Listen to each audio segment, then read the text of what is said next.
Eu acho que talvez para esse momento, mais do que falar do constitucionalismo haitiano, né, do conteúdo material desse constitucionalismo, talvez seja importante falar da trajetória, né, dessa pesquisa e da ausência desse tema no estudo contemporâneo do direito, né, particularmente no estudo da teoria constitucional, que acabou suscitando a pesquisa e que eu vou nomear no livro de Injustiça Epistêmica.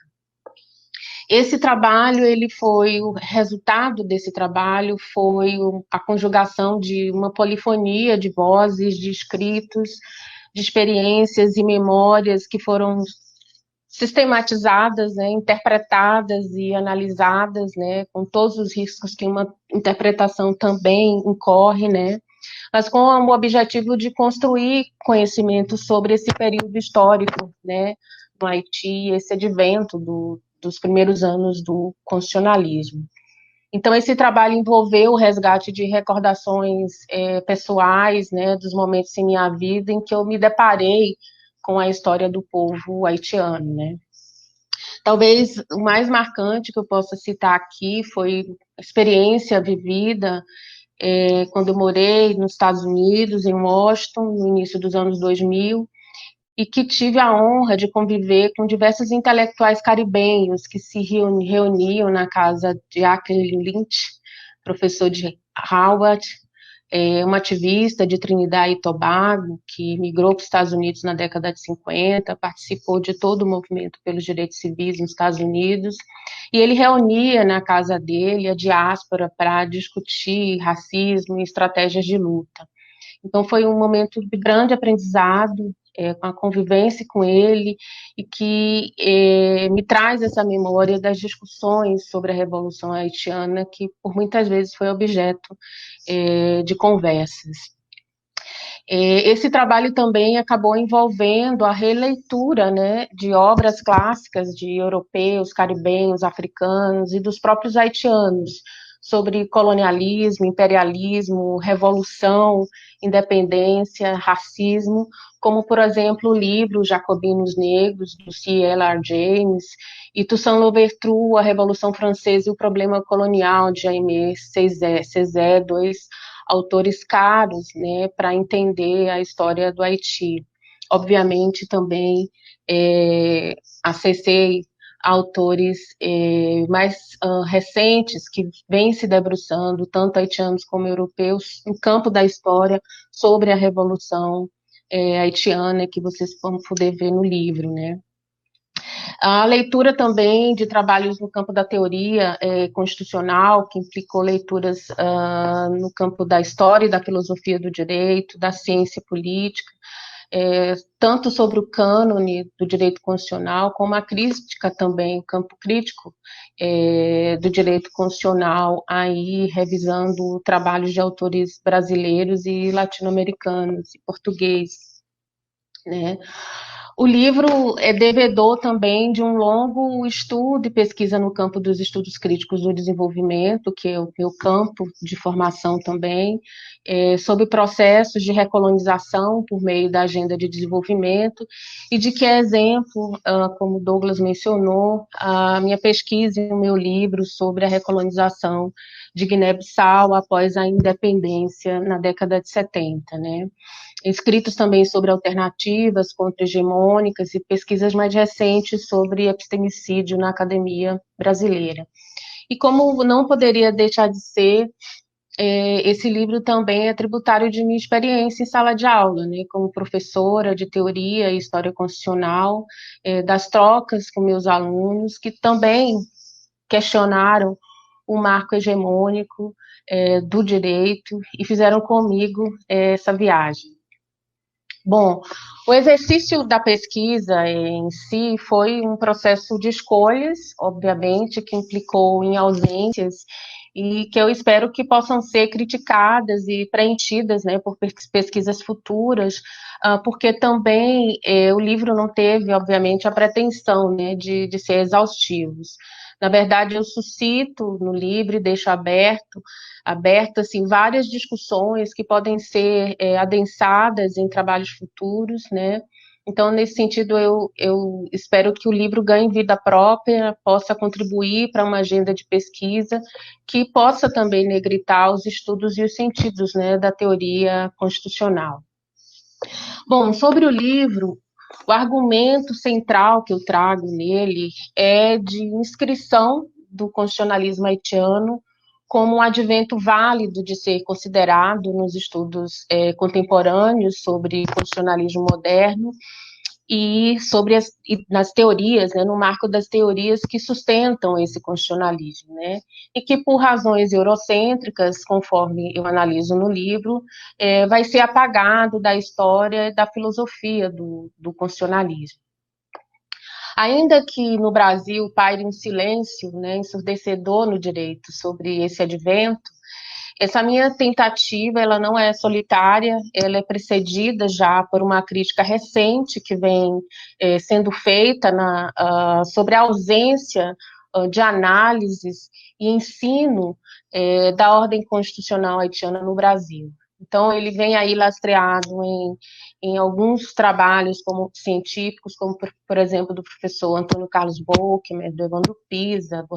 do Rafael Estorilho, do Menelik Carvalho, Defendi Bravo, e de forma mais evidente, né, no livro de Marcos Queiroz, que vai analisar a Constituinte de 1823 no Brasil e mobilizar a categoria do Atlântico Negro, de Paul de Roy, para compreender a influência da Revolução Haitiana no que ficou, na verdade, de fora da Constituição de 1804, e 24, desculpa, a nossa Constituição monárquica. Então, as críticas irão fazer, as críticas dos primeiros trabalhos sobre o constitucionalismo, né, vão fazer um enquadramento dos estudos do constitucionalismo haitiano, ora como um evento do novo constitucionalismo latino-americano, ora como um constitucionalismo popular. Embora eu concorde que o constitucionalismo haitiano possa ser compreendido como esse caráter, né, de pioneirismo, até porque aqueles movimentos também se omitem em relação à questão racial, a crítica que eu trago no meu livro é do silêncio do direito constitucional de reconhecer e analisar o constitucionalismo haitiano como um constitucionalismo que eu vou chamar de moderno colonial, né? Aqui compreendendo a modernidade como a partir da sua dinâmica, né, relacional com o colonial, né, com o colonialismo, né, e que nesse sentido várias experiências históricas, né, da colonialidade também vão compor essa matriz da modernidade, exprimindo o ponto de vista dos sujeitos localizados na diferença colonial, expressado de acordo com a modernidade, mas revelando seus limites, né? Isso tudo em linha com um pensamento que vai de Aimé Césaire a Henrique Dussel, passando por vários autores que são conhecidos e denominados como autores decoloniais, né? Então, baseado naquele argumento que eu mencionei de inscrição do colonialismo haitiano nos estudos contemporâneos do direito constitucional, o livro vem contar a história da Revolução Haitiana, né, e como o povo haitiano vai fundar o Estado constitucional moderno, colonial, com as constituições de 1801 e 1804, né. Ao mesmo tempo, no livro, eu questiono, além de contar toda essa história de forma breve, né, da composição da sociedade haitiana de São Domingos, na verdade, naquele momento, né, como a escravidão estruturava as relações na ilha, o papel dos escravizados, o papel dos affranchis, que eram chamados na literatura que estuda o Haiti de homens de cor ou mestiços. Ao mesmo tempo que eu conto essa história até o final do processo revolucionário, eu também, e esse é um dos objetivos do livro, questiono o cânone do direito constitucional sobre o apagamento do desenho de outras ordens constitucionais nesse campo de estudos, né, no período moderno. Não para para rasurar ou descartar o cânone e a produção ocidental, né? Mas para desvelar a racialidade do discurso da modernidade jurídica constitucional e advertir sobre uma injustiça que, no meu sentir, é de ordem epistêmica, quando o direito confere efeitos de generalidade e abstração a experiências como a do constitucionalismo francês e estadunidense e não utiliza do mesmo suposto rigor com relação a outras experiências fora dessa matriz, né? Como, por exemplo, e evidentemente a experiência haitiana pelo caráter que ela teve, né? Então, o país que hoje nós conhecemos como Haiti foi a primeira colônia das Américas, né? Então conhecida como São Domingos, a conquistar sua independência da metrópole francesa por meio de uma revolução protagonizada por africanas e africanos escravizados e seus descendentes. Essa revolução ocorreu entre o período de 1791 e 1804, e ela vai forjar no mundo colonial a criação do primeiro Estado moderno e a primeira ideia de Constituição, tal como a reconhecemos hoje, né? Por meio da agência de pessoas escravizadas e que vai ter ali como cerne a abolição da escravidão, a abolição das hierarquias raciais e a independência colonial, né? Tudo isso materializado nessas duas constituições aprovadas, como eu falei, em 1801 e 1805. Naquela época, né, e segundo a literatura, uma literatura densa sobre, no campo da história, sobre a Revolução Haitiana, escrita pelos próprios haitianos, caribenhos, a Revolução foi um acontecimento impensável para a elite branca colonial europeia do século XVIII. Naquele período, São Domingos não somente era majoritariamente conformada por pessoas escravizadas, mas eram também pessoas africanas, né? E essa população ela não se subsumia ao modelo do sujeito moderno com agência para protagonizar uma revolução e como tal também não poderiam ter ousado, né, extinguir as bases de sustentação do projeto moderno capitalista daquele período que era a escravidão, né? Então, para essa elite, né, as pessoas escravizadas não protagonizaram uma genuína revolução, mas um massacre de brancos na colônia. Inclusive, para quem conhece um pouco da história, acho que a memória que se tem é da Revolução Haitiana, né? Porque essa foi a versão negativa que se tornou hegemônica e determinou a forma como o Haiti foi interpretado, lido e explicado com a cumplicidade de historiadores e acadêmicos mundo afora, segundo o antropólogo haitiano Michel Ralph Trujillo. Foram 13 anos de luta pela independência, né, de violência brutal, em uma guerra imperial que culminou com a derrota de Napoleão Bonaparte e que se findou em 1804 com a Declaração de Independência. Então, o que eu questiono no livro é que a Revolução Haitiana ela vai ocorrer no mesmo período histórico da Guerra de Independência das 13 colônias estadunidenses contra a Inglaterra em 1776 e também da Revolução Francesa contra o absolutismo monárquico em 1789. Mas somente essas duas experiências, juntamente com a inglesa, é que vão servir de modelo e como teorias explicativas do constitucionalismo, porque vão materializar o pensamento filosófico, jurídico e político eurocêntrico daquele período, né? E ao longo do tempo, os estudos constitucionais no Brasil, acho que na América Latina também, mas particularmente do Brasil, eu estou fazendo uma crítica ao ensino do direito no Brasil. Os estudos constitucionais no Brasil nunca consideraram, né, em seus cânones, o desenho de outras ordens constitucionais, como, por exemplo, o advento do constitucionalismo haitiano moderno colonial, né? Agora, essa postura injusta dos estudiosos e das estudiosas do constitucionalismo, que também são tributários, né, do estudo da filosofia e da teoria do Estado, na ciência política, não nos surpreende, né? Como eu explicito no livro, eles estão em sintonia com essa racionalidade moderna colonial.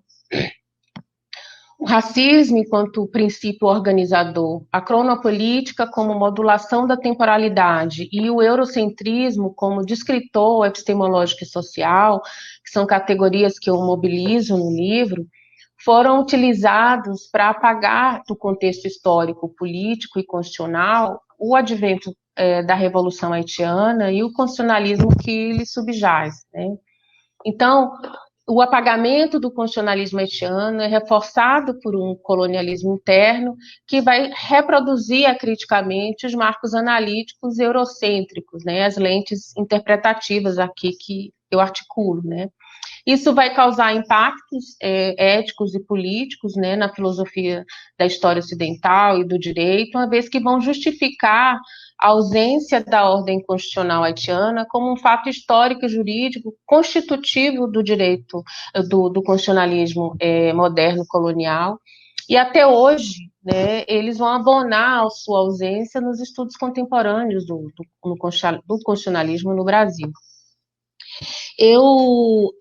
não quero com isso reivindicar,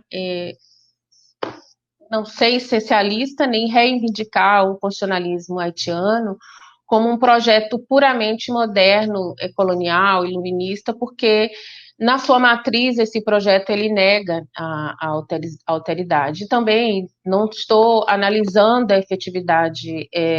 desse modelo, mas sim no marco dos diversos movimentos constitucionais modernos, e aqui falando em movimento constitucional, mobilizando a ideia do autor português Canutilho. Então, no marco dos movimentos constitucionais modernos coloniais, a ideia é inscrever o constitucionalismo haitiano como um projeto com uma força do universal concreto, como vai dizer Muniz Sodré, né, que vai operar dentro da lógica da modernidade e colonialidade, mas que vai lograr inscrever uma ontologia negra e prefigurar um projeto de organização social que radicaliza, né, os termos e sentidos da própria modernidade e colonialidade, né? Então, mesmo considerando que a ideia de Constituição não coincide com o surgimento de categorias, institutos e valores caros ao constitucionalismo, de fato, a simples denominação de Estado constitucional, para quem estuda direito constitucional, por si só não é garantia do respeito aos elementos essenciais e constitutivos do que a gente vai denominar de constitucionalismo moderno, né? Os próprios modelos constitucionais estadunidenses e franceses, que viraram referência, não contemplaram esses elementos, né? Então, como exemplo aqui, eu detalho mais isso no livro, as primeiras constituições francesas não dispunham sobre a independência do poder judiciário, o governo limitado, a proteção da Constituição. A Constituição de 1799 concentrou excessivamente o poder nas mãos do primeiro cônsul, né, que acabou exercendo esse poder como um ditador, sob o rótulo de Estado constitucional, no caso Napoleão Bonaparte. E as constituições que correspondem ao período moderno vão manter o estatuto de inferioridade do negro, né? E, nesse sentido, não vão abolir a escravidão, à exceção do curto interregno entre 1794 e 1802. Né? Por outro lado, em que pese também ter ocorrido no espaço-tempo colonial, é importante pontuar, e isso também eu trago no livro, que o caráter moderno colonial do constitucionalismo estadunidense nunca foi questionado, né? Isso se deu primeiramente, né, por seus Estados Unidos, no meu sentir, né, considerados culturalmente como Ocidente, como europeus, né, colocando nesses termos, e, em segundo lugar, por terem mantido intactas também, ou seja, não terem desafiado as estruturas eurocêntricas, racistas e capitalistas do poder daquele período. Né. Então, o constitucionalismo que vai suceder esse processo, na verdade, vai resultar na expansão, né, das esferas de liberdade para os brancos, né, na consolidação, né, sem precedentes, né, do sistema escravagista para os negros e na segregação racial, uma vez que a Constituição estadunidense, aprovada em 1787, manteve vigente o sistema escravocrata, né? Então, já me encaminhando para encerrar esses poucos pontos que eu levanto sobre a minha pesquisa, né? A crítica que eu faço aos limites do cânone constitucional, tanto quanto a seus vícios de origem, né, e quanto também ao anacronismo resultante do decurso dos anos, nós, professores e pesquisadores do direito, assim, a gente deve se indagar as formas, sempre, né, as formas naturalizadas de pensar o que tradicionalmente é apontado como a origem moderna do constitucionalismo, né, que são essas revoluções liberais europeias do final do século XVIII, aí exemplificadas no caso francês e estadunidense, né. No livro, numa atitude de desobediência epistêmica, né, numa tentativa de fazer uma correção, uma injustiça epistêmica, nos estudos do constitucionalismo, eu venho propor, então, outro rigor hermenêutico na análise dos movimentos constitucionalistas modernos coloniais, né? Um rigor que também examine o movimento constitucional haitiano dos seus primeiros anos, né?